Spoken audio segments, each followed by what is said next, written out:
Jeremias, capítulo 38. Jeremias 38.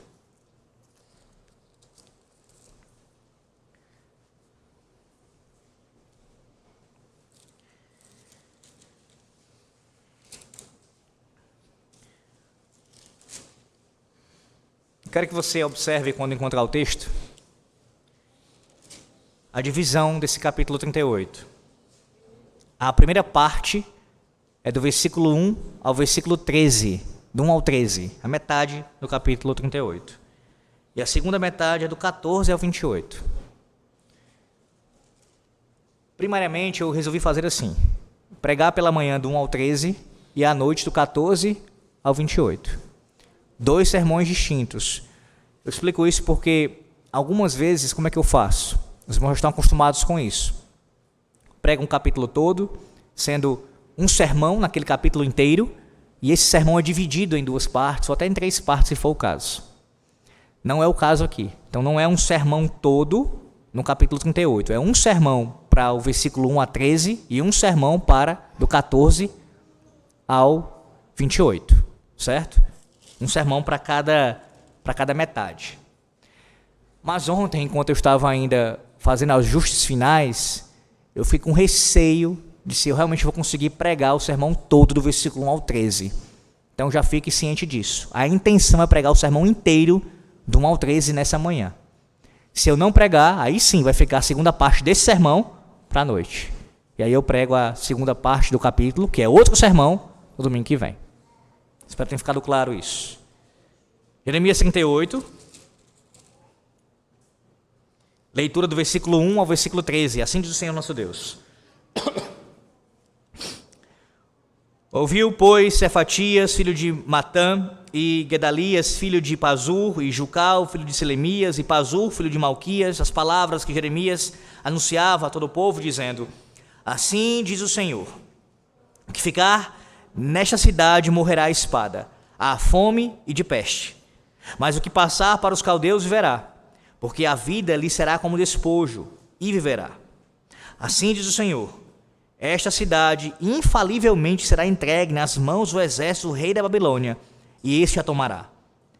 Disseram os príncipes ao rei: morra este homem, visto que ele, dizendo assim estas palavras, afrouxa as mãos dos homens de guerra que restam na cidade e as mãos de todo o povo. Porque este homem não procura o bem-estar para o povo, e sim o mal. Disse o rei Zedequias: eis que ele está nas vossas mãos, pois o rei nada pode contra vós outros. Tomaram então Jeremias e o lançaram na cisterna de Malquias, filho do rei, que estava no átrio da guarda. Desceram a Jeremias com cordas. Na cisterna não havia água, senão lama. Jeremias se atolou na lama. Ouviu Ebed-Meleque, o etíope, eunuco que estava na casa do rei, que tinham metido a Jeremias na cisterna. Ora, estando o rei assentado à porta de Benjamim, saiu Ebed-Meleque da casa do rei e lhe falou: ó rei, senhor meu, agiram mal estes homens em tudo quanto fizeram a Jeremias, o profeta, que lançaram na cisterna. No lugar onde se acha, morrerá de fome, pois já não há pão na cidade. Então deu ordem o rei a Ebed-Meleque, o etíope, dizendo: toma contigo daqui 30 homens e tira da cisterna o profeta Jeremias, antes que morra. Tomou Ebed-Meleque os homens consigo e foi à casa do rei, por debaixo da tesouraria, e tomou dali umas roupas usadas e trapos, e os desceu a Jeremias na cisterna por meio de cordas. Disse Ebed-Meleque, o etíope, a Jeremias: põe agora estas roupas usadas e estes trapos nas axilas, calçando as cordas. Jeremias o fez. Puxaram a Jeremias com as cordas e o tiraram da cisterna. E Jeremias ficou no átrio da guarda.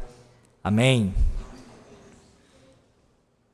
O ano era 1521 e ocorreu a famosa Dieta de Worms. Ali pediram que Martinho Lutero se retratasse dos seus ensinos. A questão, irmãos, não era meramente teológica, era política, era social, bem como também religiosa. Toda a estrutura de poder da época pressionava Lutero para que ele abandonasse a sua mensagem. E a sua resposta, ela tornou-se célebre. Nós costumamos lembrar a resposta de Lutero: a minha consciência está cativa à palavra de Deus. Ora, o problema, meus irmãos, nunca foi apenas Lutero. Digo, ele enquanto pessoa. Mas o problema principal era a palavra, a mensagem pregada por Lutero. A história da igreja mostra que os homens, eles raramente se opõem à verdade frontalmente. Primeiro eles rejeitam sua mensagem, depois atacam seu mensageiro. Por fim, eles perseguem aqueles que permanecem fiéis. Normalmente esse é o padrão. E Jeremias 38 fala sobre isso também. Esse capítulo também fala sobre essa verdade. Sobre um homem que está sendo perseguido, acusado, e novamente ele é preso, ele é detido aqui no lugar ainda pior do que o anterior, do capítulo 37, não simplesmente por quem ele era, mas principalmente por causa da mensagem que ele anunciava. O contexto aqui maior do capítulo 38, para você observar, é que Jerusalém estava cercada, a cidade estava prestes a cair, e Jeremias, nesse contexto de tamanha dificuldade, ele permanece proclamando fielmente a palavra de Deus. Alguns, não poucos, o rejeitam. Alguns, até mesmo como a gente vê nesse capítulo, tentam destruí-lo. Mas um homem, como também esse capítulo descreve, a gente vai ver isso ainda, há um homem improvável que crê, que acredita na mensagem. Veja, a mensagem anunciada pelo profeta, e tudo isso acontecendo, alguns rejeitando, e há pelo menos nesse contexto aqui um que crê. O capítulo todo, ele gira em torno de uma pergunta, e a pergunta que eu já mencionei no início deste culto, e que ela percorre inclusive o livro de Jeremias. O que acontece quando a palavra de Deus, ela confronta homens pecadores? O que acontece quando a palavra de Deus confronta homens pecadores? A resposta do texto é clara, irmãos. A reação à palavra revela o coração. A sua reação à mensagem, à pregação da palavra, revela o seu coração. Alguns rejeitam a palavra para a sua própria condenação. Outros a recebem pela fé para a sua salvação. O nosso catecismo, o breve catecismo de Westminster, ele fala sobre isso. Na pergunta 90, sobre como se deve ler e ouvir a palavra a fim de que ela se torne eficaz para a salvação. A resposta é muito clara, irmãos. Para que a palavra se torne eficaz para a salvação, devemos ouvi-la com diligência, preparação e oração. Recebê-la com fé e amor, guardá-la em nossos corações e praticá-la em nossas vidas. Veja, há um modo adequado para receber a palavra de Deus. E para recebê-la, tudo isso deve estar presente. Preparação, reverência, atenção, diligência, oração, desejo de ouvi-la e colocá-la em prática. Toda vez que a palavra é anunciada fielmente, meus irmãos, como vocês já ouviram muitas vezes e ouvirão mais uma vez, não é um mero homem que fala, mas o próprio Deus eterno, através de um instrumento falho, anunciando a sua mensagem, que é perfeita.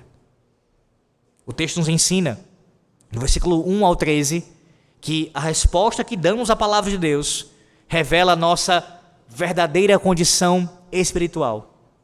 Quem a rejeita, caminha para o juízo, mas quem a recebe pela fé encontra salvação. Vou repetir. A resposta que damos à palavra de Deus revela a nossa verdadeira condição espiritual. Digo, revela o nosso coração, a forma como você recebe a palavra. Quem a rejeita, caminha para o juízo. E quem a acolhe no coração, quem a recebe pela fé, é salvo pelo Senhor Jesus Cristo. Olha o texto mais uma vez, eu quero que você Observe aí, a partir do versículo 1. Do versículo 1 ao versículo 4, não lerei agora novamente, mas quero que você veja esse primeiro bloco aqui, a seguinte ideia presente. Quem rejeita a palavra de Deus, rejeita o próprio Deus. Do versículo 1 ao versículo 4, quem rejeita a palavra de Deus, rejeita o próprio Deus. A história é assim, irmãos. Primeiro, homens ímpios rejeitam a palavra do profeta.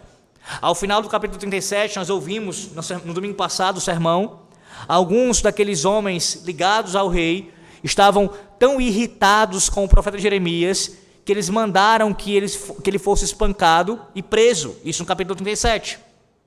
O rei Zedequias, então, ele concedeu a Jeremias um perdão limitado. Mas o profeta, como vimos no último capítulo, ele ainda estava confinado ao pátio da prisão.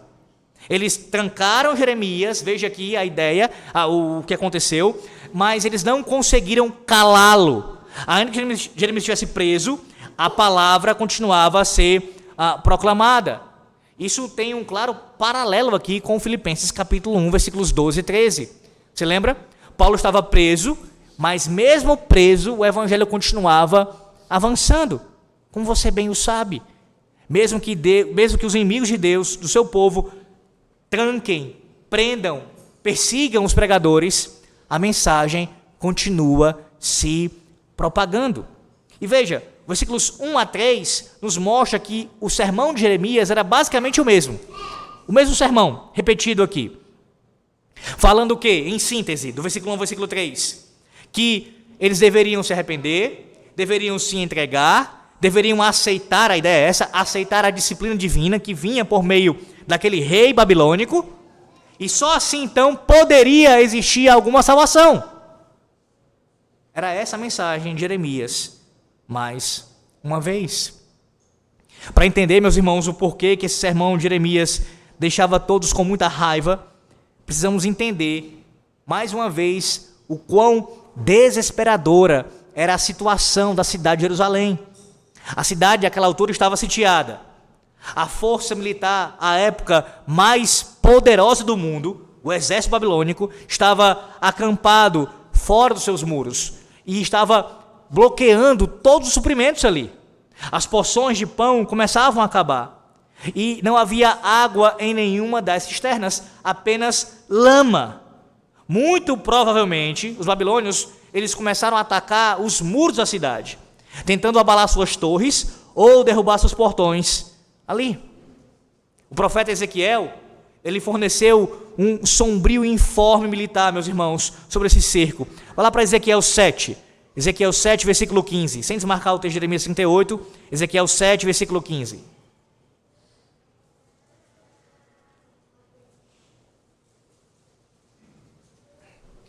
Ele diz: fora está a espada, dentro a peste e a fome. O que está no campo morre a espada, e o que está na cidade, a fome e a peste o consomem. Perceba aqui esse padrão, no caso, esses três tipos de juízo aqui, a fome, peste e espada, que foram citados por Jeremias antes de Ezequiel várias e várias vezes, se concretizando, acontecendo na prática. O quadro, o cenário é esse. E nessa altura de Jeremias 38, isso já estava começando a acontecer naqueles dias. E essas três formas de juízo aqui da parte do Senhor Deus, era uma maneira de expressar o seguinte ensino: de um jeito ou de outro, vocês estão condenados. Não há saída. Ou vai morrer pela espada, ou vai morrer de fome, ou vai morrer de doença. O juízo do Senhor é certo sobre vocês. Dada a fraca posição tática da cidade, é fácil ver porque, meus irmãos, o breve sermão de Jeremias era ruim para eles ali. Ele estava anunciando que a vitória de Jerusalém, de Judá, era impossível, que a derrota era inevitável.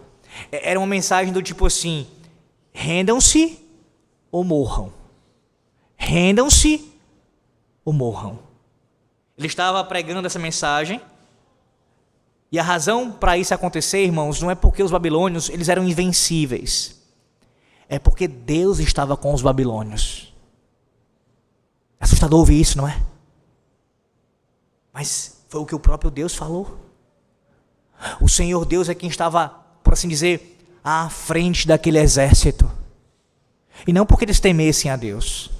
Não porque eles estavam conscientemente fazendo isso em obediência ao Senhor Deus. Mas como uma vara nas mãos do Senhor. Como um instrumento do seu juízo, da sua disciplina contra o seu povo.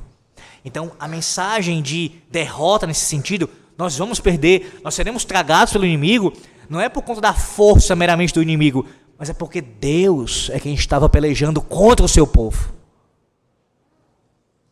Apesar do profeta, meus irmãos, anunciar a sua mensagem em nome de Deus, observe que o texto nos fala de 4 homens aqui que não queriam ouvi-la.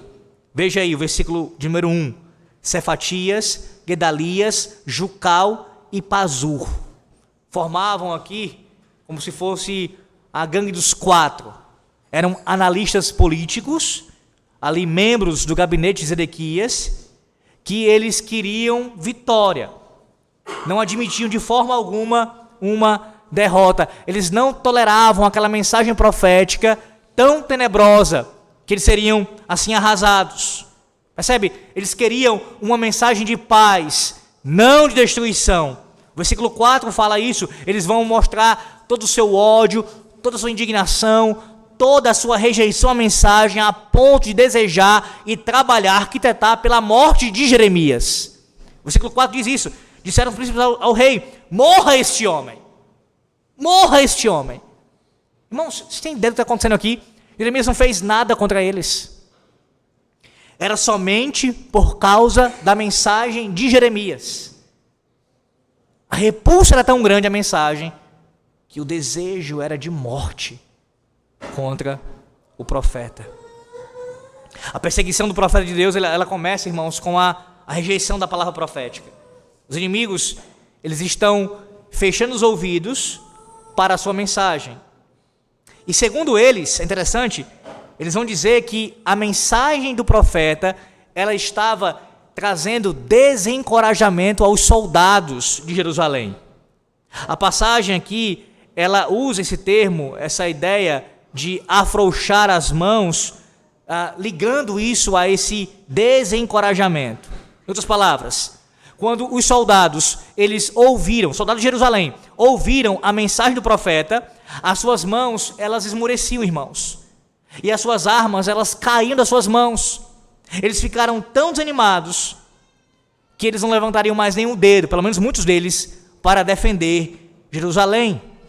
Observe também as palavras aqui que restam, na frase homens de guerra que restam nesta cidade. Aparentemente, Judá havia perdido alguns bons homens. Sem dúvida, alguns eles caíram na batalha enquanto defendiam os muros da cidade. Outros estavam fugindo de noite, sozinhos e aos pares, correndo para se render aos babilônios. Afinal de contas, era exatamente isso que o profeta estava incentivando a fazer. Versículo 2: o que passar para os caldeus viverá. Sim, tinham homens caindo na batalha, sendo mortos, e outros que estavam se bandeando para o lado dos babilônios. Além disso, o profeta, ele tinha uma ampla audiência. Os soldados não eram os únicos que foram desencorajados. Todos ficaram desanimados, irmãos. Jeremias estava confinado ao pátio da prisão, mas a palavra estava se espalhando por toda a cidade. Então não é difícil você imaginar aqui o porquê que eles estavam tão aborrecidos, esses 4 aqui, Cefatias, Gedalias, Jucal e Pazur. O cenário é esse. Por causa da mensagem deste homem aqui, os soldados não estão lutando como deveriam. Alguns estão saindo, indo para o inimigo. Outros estão morrendo. Outros não querem lutar. E o povo como todo, a população inteira está desanimada, porque a mensagem dele é de derrota, não há ânimo do povo para lutar. Temos que fazer alguma coisa contra ele. Ele está prejudicando aqui todo o esforço que nós estamos empenhando nessa guerra. Então, por isso eles estavam falando contra Jeremias, como a gente viu no capítulo 37 também. Traição. Este homem é um traidor do povo de Deus. Agora a pergunta que a gente faz com relação a isso: a acusação deles era verdadeira? Eles podiam acusar o profeta Jeremias de traidor? Trazer uma mensagem com esses termos: se entreguem, ou então vocês serão esmagados. Era uma evidência de traição a Deus e ao seu povo? Atente novamente para a acusação deles. No versículo 4. Este homem não procura o bem-estar para o povo, e sim o mal. Esse é o cerne aqui da questão, da acusação. Ele é um traidor, ele não quer o bem do povo, ele quer o mal. Eu pergunto a você, pense sobre isso. Tal acusação era verdadeira? Jeremias era um homem que queria o mal do povo de Deus e não o seu bem? Jeremias era ou não um traidor do povo de Deus? Ele estava buscando a destruição de Jerusalém ou o bem deles? Irmãos, notícias acerca do juízo divino, elas sempre são más notícias. Não tenha dúvida quanto a isso. Para qualquer um, é desagradável ouvir que Deus castiga o pecado em vez de ignorá-lo. Sempre é difícil ouvir esse tipo de coisa. Mas a única coisa que realmente importa é se a má notícia assim está sendo anunciada pelo profeta do juízo divino, ela é verdadeira ou não. Ora, porque se tal notícia, se tal anúncio é verdadeiro, vem da parte de Deus, então ela precisa ser recebida. Por mais que desagrade os ouvidos, por mais que mexa com a minha estrutura, por mais que eu não queira prestar atenção, eu preciso ouvir se ela vem da parte do Senhor Deus. Nesse caso, irmãos, à luz do capítulo 38, de toda a revelação bíblica, Jeremias não era um traidor. Não era. Ele estava pronunciando, assim como Ezequiel foi chamado para pronunciar, como nós vimos, exatamente a palavra de Deus. E quando o profeta fala em nome de Deus, a sua palavra, fielmente, ele não pode ser considerado um traidor. Ainda que essa palavra seja dura, pesada e difícil de ouvir, os acusadores, na verdade, eles são falsos. Além disso, Jeremias estava anunciando também sua mensagem, pregando também a doce graça, bem como o juízo certo. Como assim, pastor? Ora, Jeremias ainda fala aqui sobre possibilidade de salvação.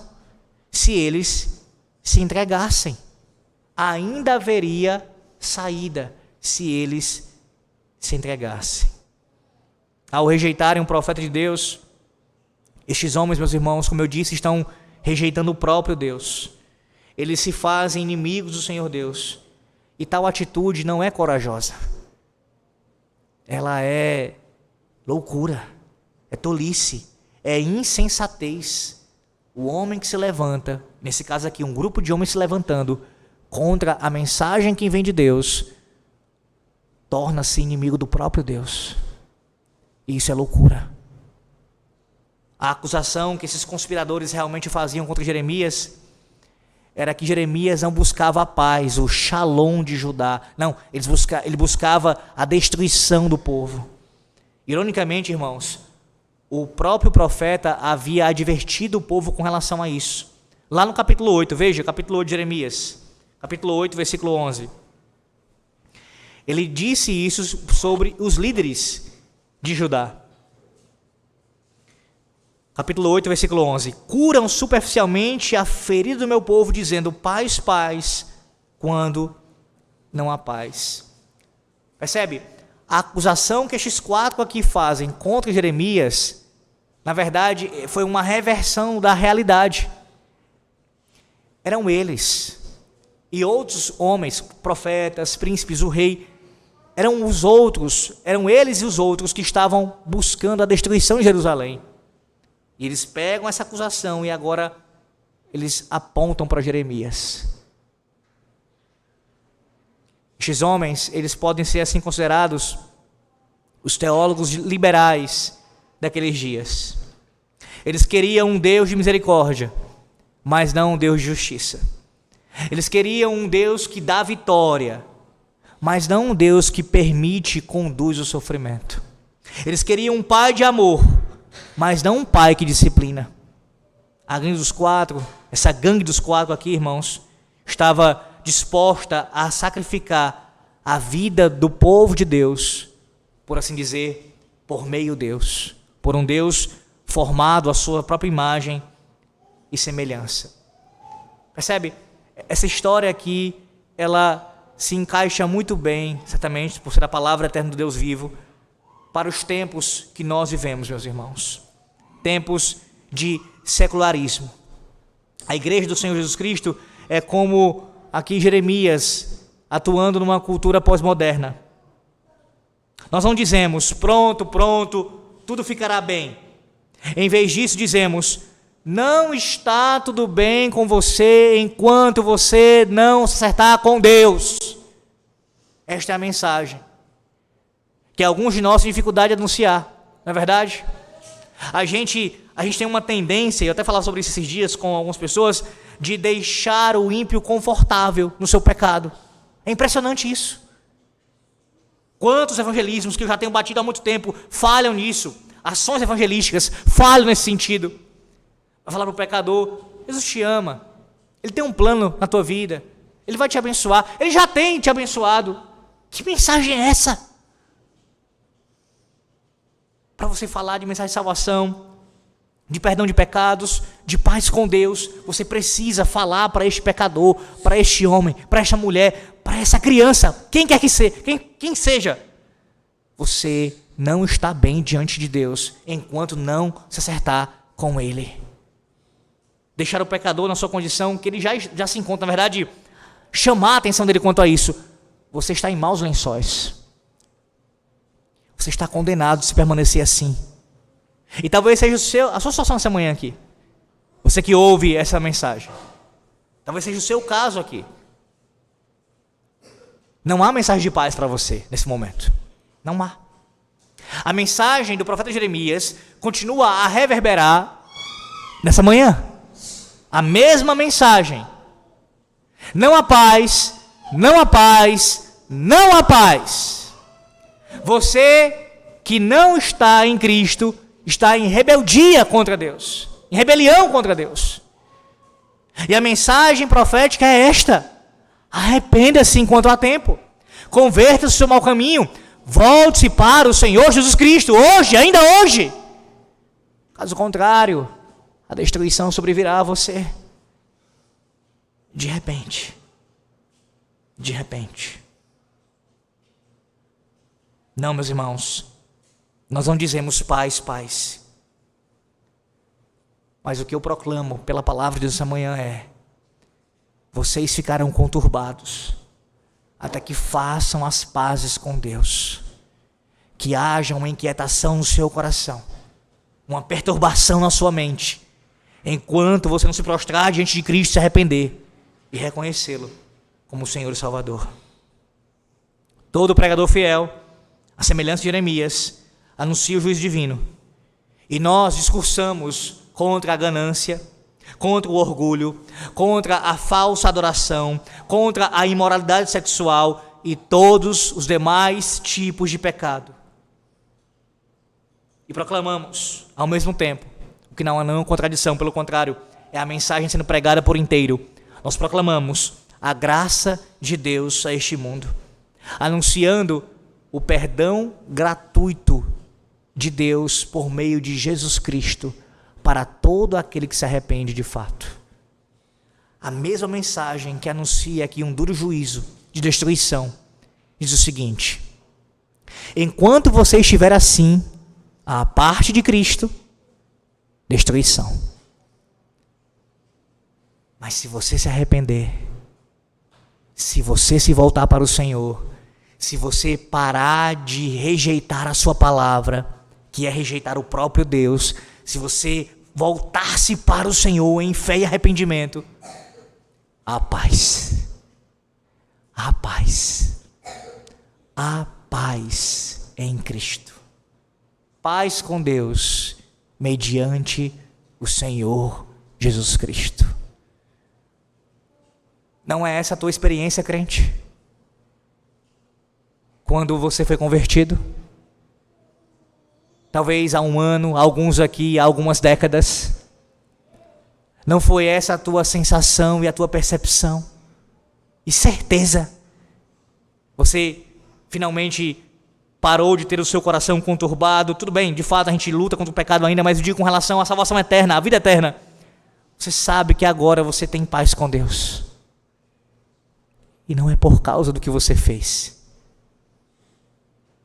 O arrependimento, o chamado arrependimento de Jeremias e o dessa manhã aqui, irmãos, nunca foi baseado nos méritos do próprio povo, dos próprios indivíduos, mas é olhar para aquele que pode nos tirar do tremedal de lama.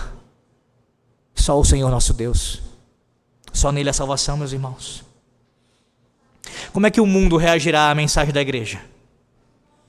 Como é que muitos, no mundo como um todo, têm reagido à mensagem?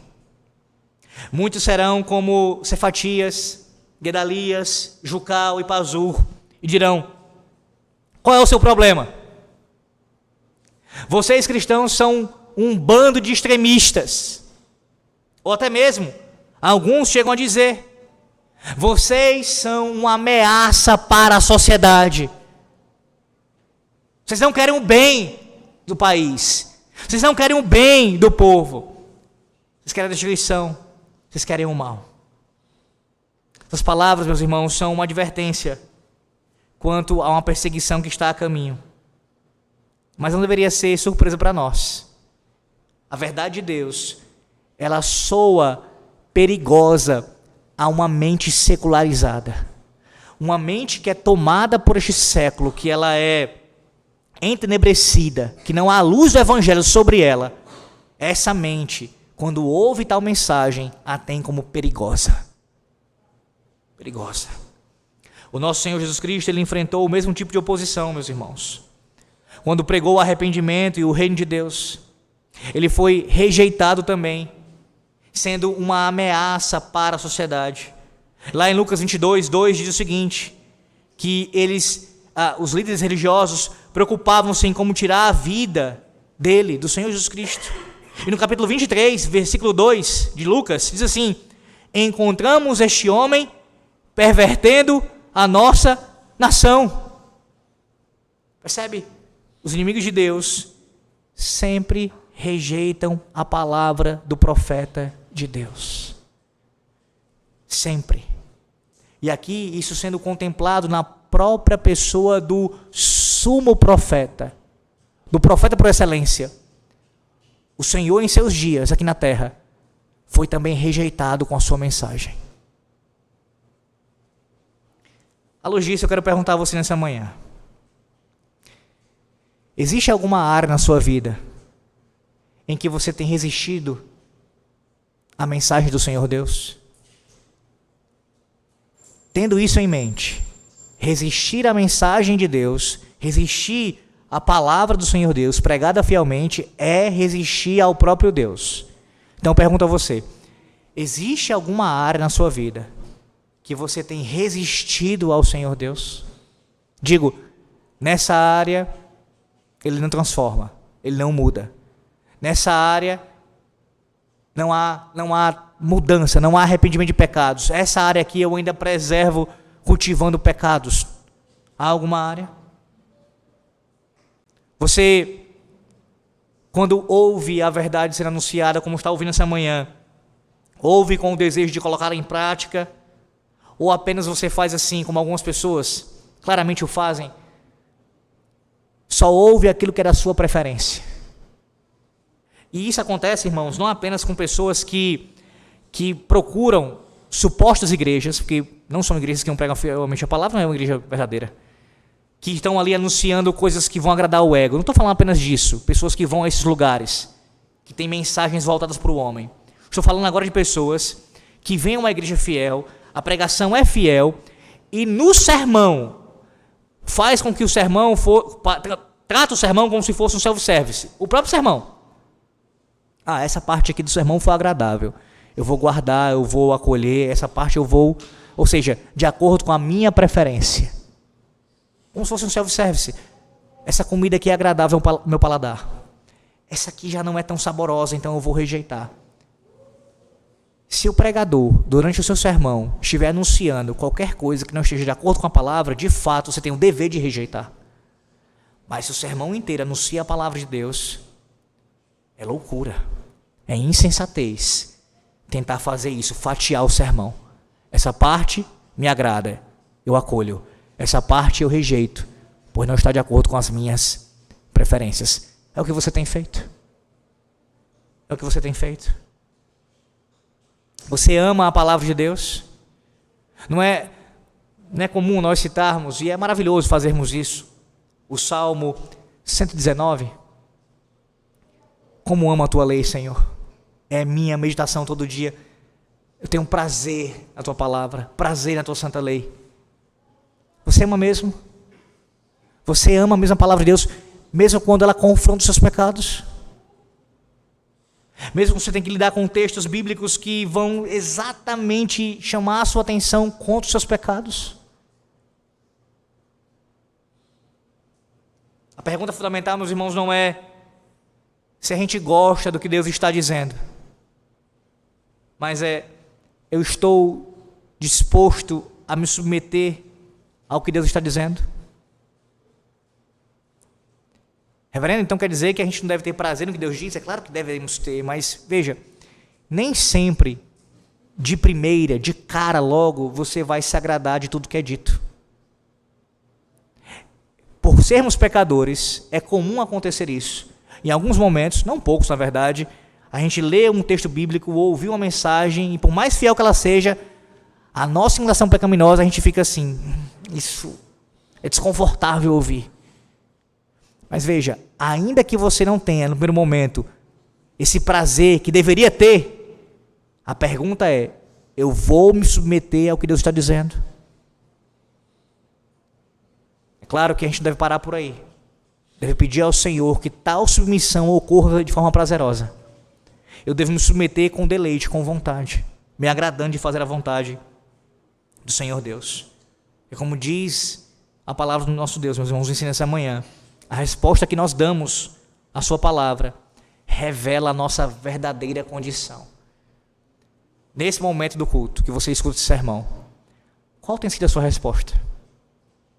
A resposta que você dá nesse momento à palavra de Deus, ela está revelando para você, ainda que você se faça de moco, sem querer ouvir, de surdo, ela está revelando para você a sua verdadeira condição espiritual.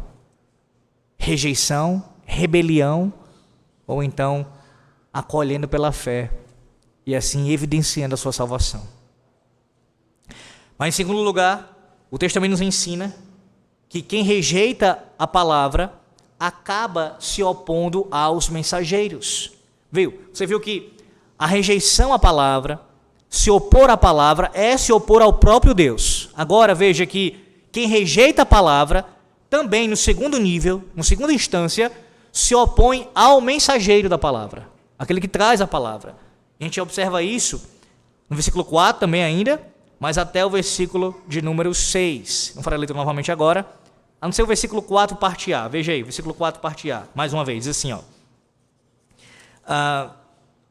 disseram os príncipes ao rei, morra este homem. Note que, a seguir do que nós vimos, os inimigos de Deus, eles querem condenar o profeta à morte. É isso que eles querem. Eles odiaram a mensagem, então a atitude qual é? Vamos matar o mensageiro. Para ilustrar, é como alguém que está tão insatisfeito, está com tanta indignação de um cachorro latindo, que a única forma que ele encontra de acabar com aquele latido do cachorro é matando o cachorro. Eu não aguento mais esse barulho no meu ouvido. É perturbador. Toda noite. Nesse caso aqui, todo dia do Senhor, toda semana, esse latido, o mesmo latido, matemos. matar o profeta. Foi a saída que eles encontraram ali. Mas eu quero que você observe o seguinte: todo pregador da palavra, nesse caso o profeta aqui e os pastores em nossos dias, todos nós somos ministros da palavra de Deus. Ministros da palavra de Deus. Essa expressão, ela é uma expressão bíblica e ela é uma expressão também que foi e tem sido usado na história da igreja para se referir aos ministros. Vá lá para Lucas capítulo de número 1. Sem desmarcar o texto, Lucas 1.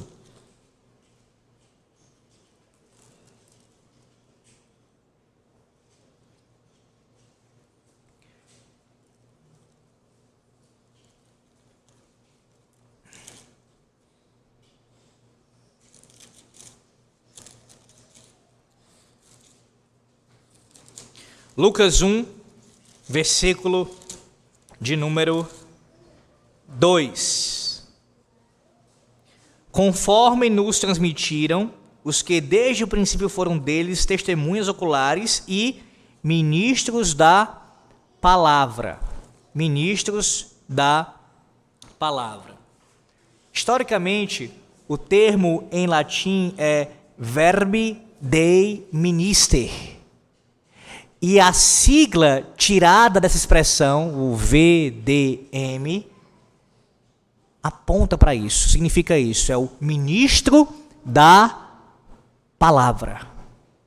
Não é incomum a gente encontrar nas tradições eclesiásticas antigas, e isso voltou a aparecer nos círculos protestantes após a reforma, meus irmãos, essa sigla VDM, fazendo referência ao termo em latim, ministro da palavra de Deus, associada ao pastor como um servo da palavra de Deus. Interessante que alguns documentos, livros, placas de igrejas e assinaturas pastorais, você pode encontrar essa sigla sendo usada, VDM, para indicar aqui a função eclesiástica, ministro da palavra de Deus. E tal expressão em latim, ela tem aqui sua base, sua fundamentação bíblica, mais de um texto, mas começando por esse, em Lucas 1, versículo de número 2. E aí veja, a palavra que Lucas usa no original grego aqui, ela tem o seguinte significado. Aqui a junção da palavra, na verdade, é a ideia de alguém que está debaixo, sob. E faz referência a um tipo de servo específico. Aquele que rema sob a direção de outro. É verdade que há estudiosos que debatem até que ponto essa etimologia, irmãos, reflete o uso real da palavra no século I. Mas a imagem do remador, ela é antiga e ajuda a entender porque o termo grego usado por Lucas 1, no versículo 2, veio a significar o seguinte: assistente, subordinado, servidor executivo, ou oficial encarregado de cumprir ordens. Paulo vai usar essa palavra também em 1 Coríntios capítulo 4, versículo 1, para falar dos ministros. É a mesma palavra grega lá, que Lucas usa aqui em 1, versículo 2. É uma referência ao remador de galé. O remador, meus irmãos, que não decidia o rumo da embarcação, ele não escolhia a velocidade, ele não destinava ali ou não determinava o destino. A sua função era responder ao comando do timoneiro ou do oficial responsável pelo ritmo das remadas. O trabalho do remador exigia disciplina, coordenação, obediência e perseverança. Sim, o remador ele participava do avanço do navio, mas ele não era o autor da missão do navio. É essa palavra que Lucas usa e Paulo vai usar aos coríntios para falar dos pastores. São ministros da palavra de Deus, como remadores de galés. Isso aponta para a função do ministro, o quanto alguns entendem algo que trata o pastor como superior às ovelhas da igreja. Entenda, no sentido de função eclesiástica, a gente sabe que existe a autoridade sobre os inferiores. O quinto mandamento ensina isso.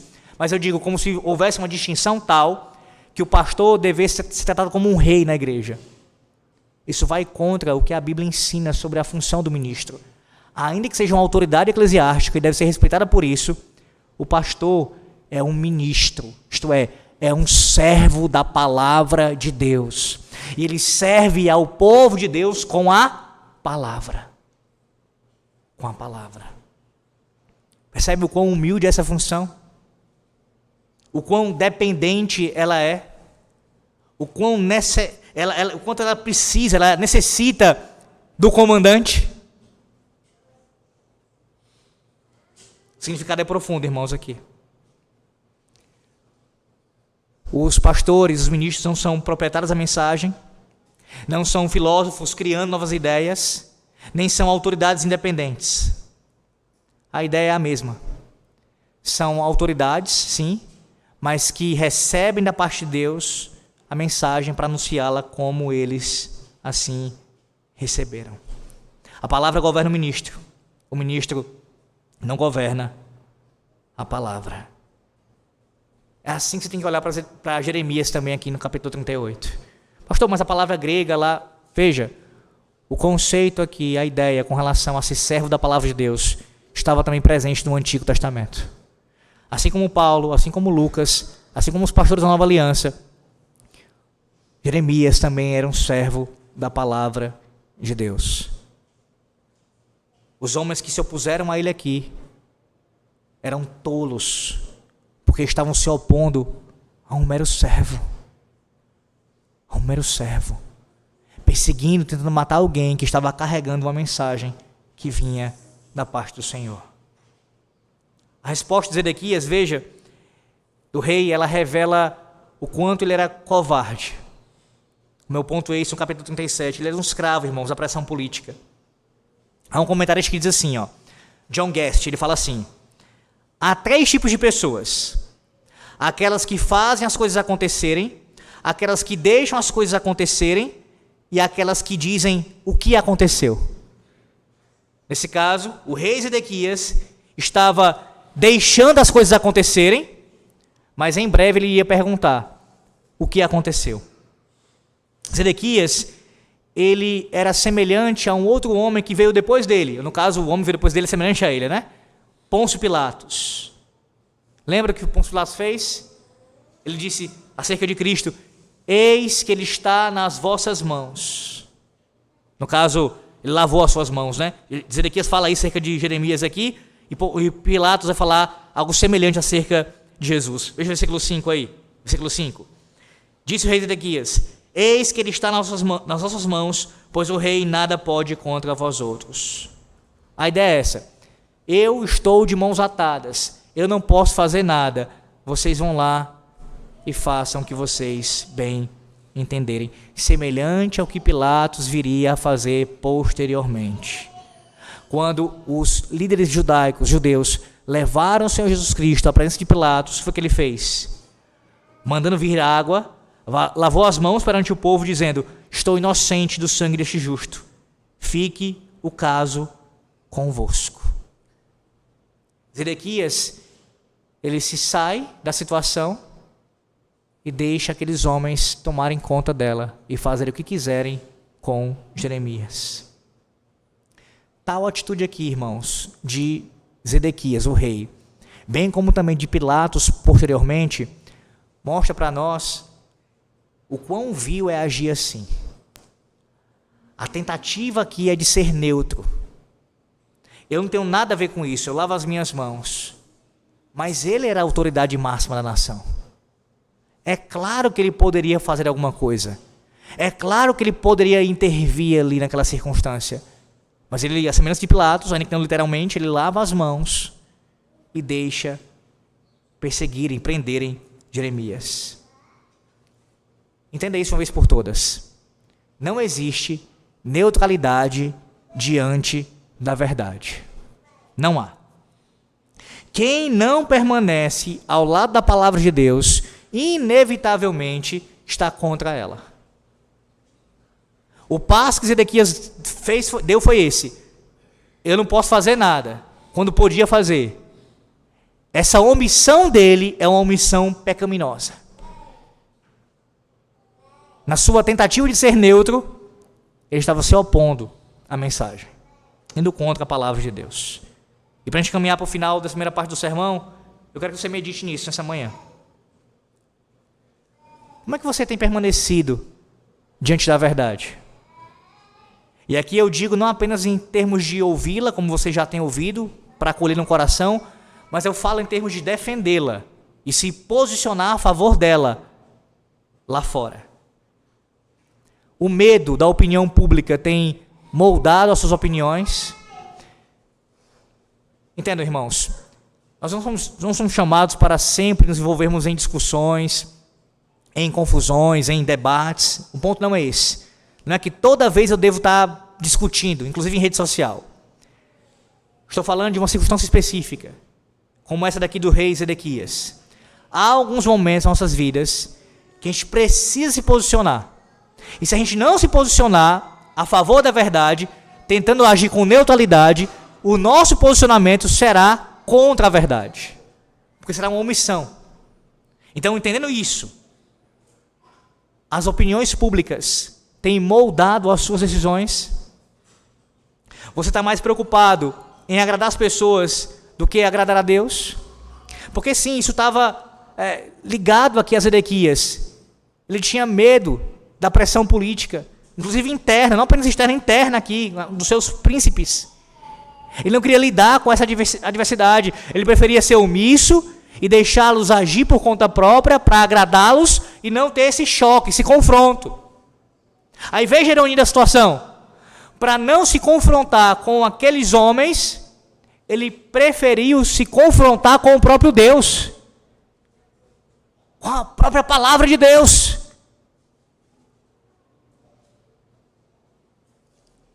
Perceba também que o texto nos ensina que muitos não perseguem a palavra de Deus, a sua verdade, diretamente. A gente costuma observar perseguição e falar sobre ela em termos mais claros, que estão mais escrachados. É público e notório, não é? Mas há um tipo de perseguição silenciosa. Há um tipo de oposição à verdade que ela acontece no silêncio. Como assim? Quando não há o posicionamento favorável à verdade. Quando você não se posiciona em seu discurso e em sua vida a favor da verdade, a favor da palavra, a favor de Cristo, quando você não faz isso, ou seja, a omissão. Não é que você está indo para o lado do inimigo dizendo, agora eu sou um desertor, eu vou contra Cristo. Não, a omissão, o não se posicionar, é ir contra a verdade. É no seu silêncio você se opor à verdade. Como Zedequias fez aqui. E pior ainda o é, meus irmãos, para aqueles que têm maior influência, como era o caso do rei. Isso será cobrado de todos os governantes do nosso país que assim agirem. E será cobrado dos pastores que assim agem, mais ainda. Mas também será cobrado de você individualmente, se você agir dessa forma, à semelhança do rei Zedequias. Tendo a oportunidade de falar em prol da verdade, a favor da verdade, se posicionar pela verdade, você com medo de alguma oposição, de alguma perda que você pode ter, social, enfim, financeira, você se omite. Se omite. A omissão, irmãos, é para os covardes. É para os covardes. Quando homens ímpios conspiram para assassinar os profetas de Deus, os governantes deste mundo não vão fazer nada para detê-los. Aqueles que não temem a Deus. E você? Quero concluir aqui. E você?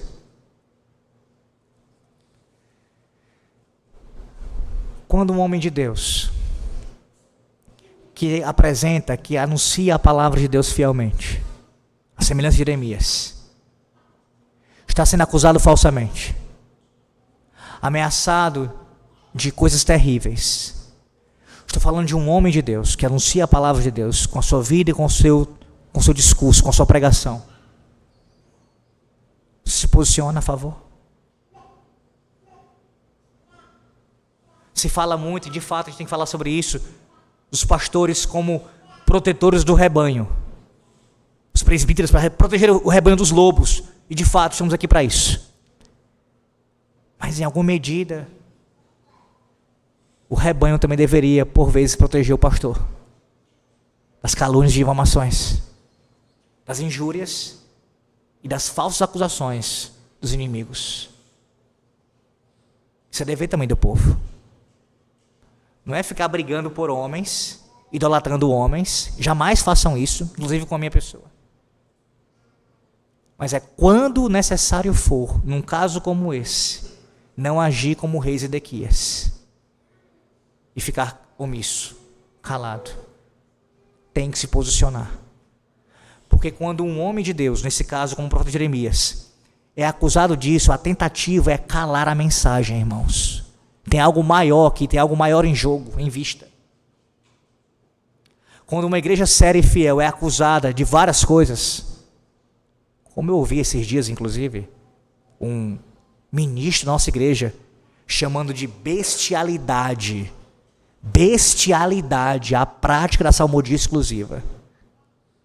Esse tipo de acusação de fala precisa ser por nós contraposta. Precisamos falar. Porque se uma igreja como a nossa e outras que praticam isso, e outras coisas também que nós defendemos, é tratada nesses termos e a gente se cala, a gente está sendo omisso com isso. E isso vai trazer prejuízos à mensagem ao passar do tempo. Linguagem jocosa como são tolos, são idiotas, quem defende essas coisas. Percebe? Esse tipo de pecha pegando num pastor, não sabe nem o que está dizendo, olha o que está falando, explicando aí. Isso vai denegrindo a sua imagem, acabando com o seu testemunho e, claro, com o passar do tempo, isso vai fazendo com que as pessoas não queiram ouvir. Percebe? O ataque do diabo é o mesmo. Matemos o pregador, ainda que não literalmente, no mínimo a sua reputação. Acabaremos com a mensagem. Vamos parar a mensagem. Mais importante do que isso, para você não ficar pensando apenas, meditando acerca dessas verdades, de fato, mas não apenas isso, tem algo mais profundo ainda aqui. Você não é chamado por Deus para testemunhar acerca de ministro A ou B ou C. Você não é chamado por Deus para viver defendendo o pastor A ou B ou C. Não faça isso. São questões pontuais, circunstanciais, que por causa da mensagem você vai se posicionar. Mas você é chamado, assim como eu, para viver para a glória de Cristo, para anunciar o seu nome, para defendê-lo sim, a sua mensagem em toda e qualquer circunstância. Porque Ele, meus irmãos, o nosso Senhor, o nosso Salvador, é o único que é digno que nós vivamos para Ele integralmente. E o defendamos em qualquer circunstância. Não apenas pontualmente, não apenas quando a ocasião for oportuna, mas sempre. Vivendo para a sua glória. Guarde isso também no seu coração. Como não enfrentaríamos perseguição se nosso próprio Senhor enfrentou? À noite eu vou trabalhar mais sobre isso, a segunda parte do sermão. De como os servos de Deus enfrentam sofrimento e dificuldades por estarem ligados a Cristo, ligados à sua mensagem, vivendo para Ele. Mas eu quero terminar com isso aqui, para você meditar, tendo essa conexão com a segunda parte à noite. Abra sua Bíblia no Salmo 69 mais uma vez. Salmo 69 mais uma vez. Que é o texto que serviu como uma santa convocação nessa manhã. O Salmo 69. Verso 2. Estou atolado em profundo lamaçal, que não dá pé. Estou nas profundezas das águas e a corrente me submerge. Versículos 14 e 15. Livra-me do tremedal, para que não me afunde. Seja eu salvo dos que me odeiam e nas profundezas das águas. Não me arraste a corrente das águas, nem me trague a voragem, nem se feche sobre mim a boca do poço.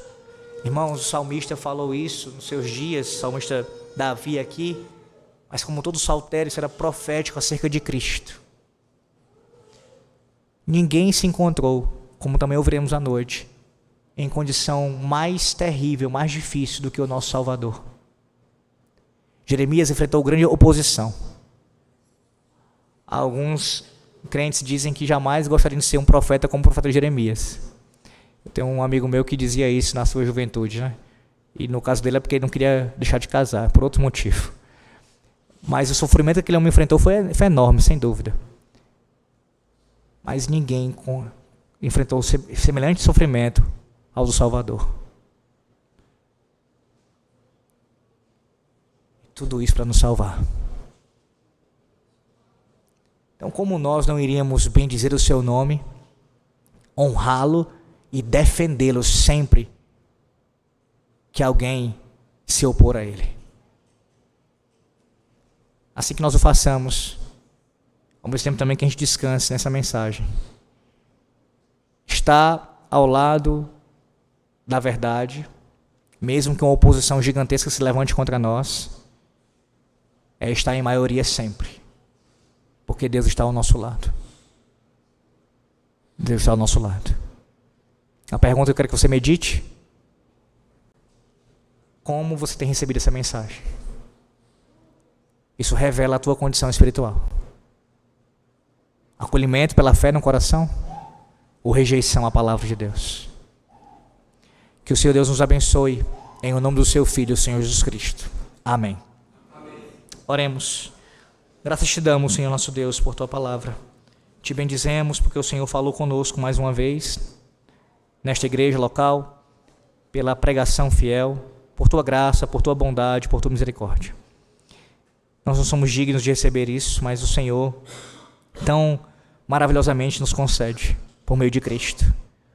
Ó Deus, eu te peço que aquilo que foi proclamado seja meditado por nós durante todo o teu santo dia, e que a gente volte para cá à noite com o desejo de ouvir a segunda parte, querendo ainda saber mais sobre essa história, como ela se desenrolou e como o Senhor concedeu alívio e livramento ao teu profeta, ao teu servo.